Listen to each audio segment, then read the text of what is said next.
We're going to be doing a repair here on a Gateway laptop that's having power problems. Don't know exactly what the problem is now, but the first thing I'm going to do is test the power adapter.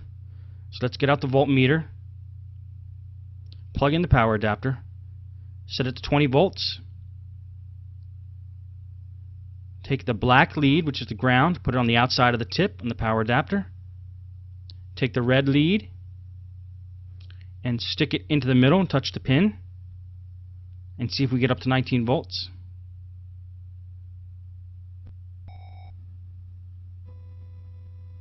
And we're getting around 18. I mean, a little 18, close to 19, and that's the voltage we should be getting. So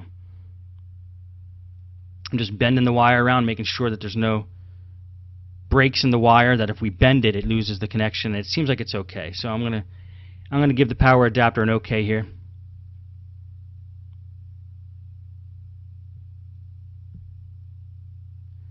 So we're going to have to assume it's something on the inside of the computer, probably the power jack. When we plug the power adapter into the computer, these gateways usually have a battery light, a purple light that lights up, and there's no light there. So something's wrong.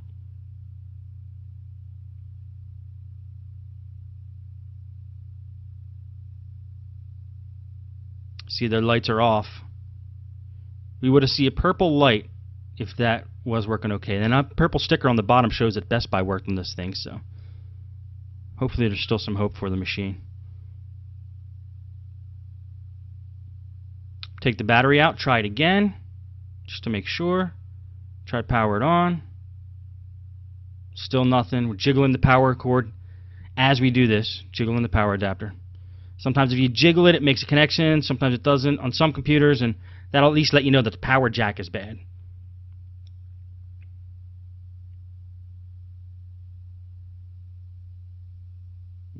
I'm constantly pressing the button as I'm jiggling around. Still no power, so let's open this thing up, take a look at the power jack, and see if there's anything wrong with it there.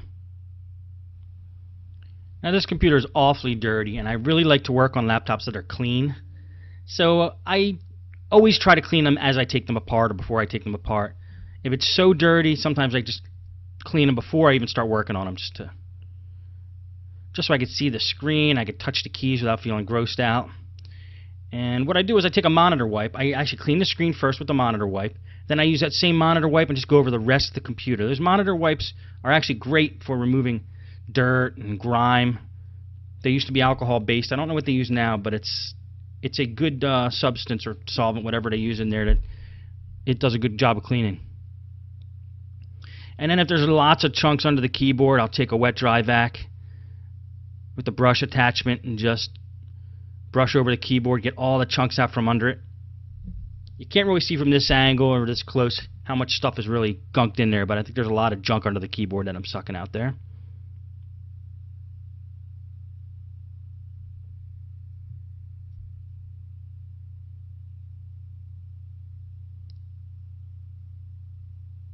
Okay, nice and clean. At least we have the outside clean. Now we'll probably clean the insides as we take it apart.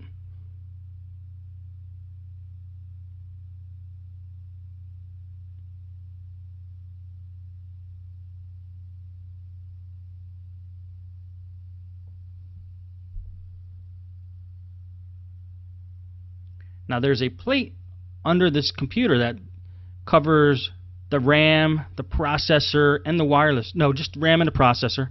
And we're going to take that plate off first and get those components out. We just want to start taking components out of the machine. Anytime we want to work on a motherboard, we just want to detach all components from the motherboard that we possibly can right off the bat.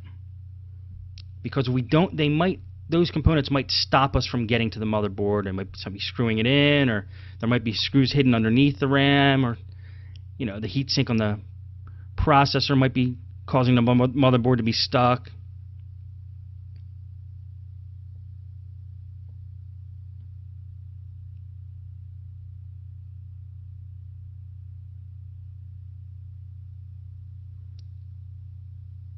So there we go. We could pull the heatsink and fan out in one shot, detach the fan from the motherboard.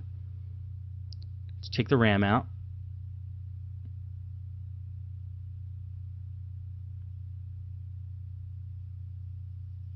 Take the hard drive out.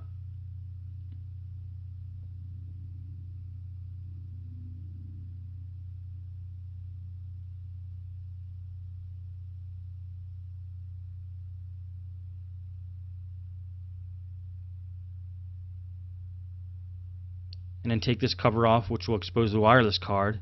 And on this particular gateway, to get the keyboard off, you got to get to a screw under that particular panel. It's kind of a tricky little screw there, but I'll show it to you later. Actually, I'm taking it out right now. This is the screw that's holding the keyboard in. You would never know it. There's no markings. And this other screw is the other screw that's holding the keyboard in. Just because I've taken apart so many of these, I know to get those out first. Otherwise, the keyboard will not come off. Now I'm taking off the screws that are holding on that front, I call it the hinge cover plate. It's the plate that's right above the keyboard and right under the screen. And it basically gives you access to the keyboard and the screen. And since I'm right here, I'm just taking the 2 screws out of the back of the computer. Sometimes there's screws in the back of the computer holding in the hinges that keep the screen on. So let's get those out.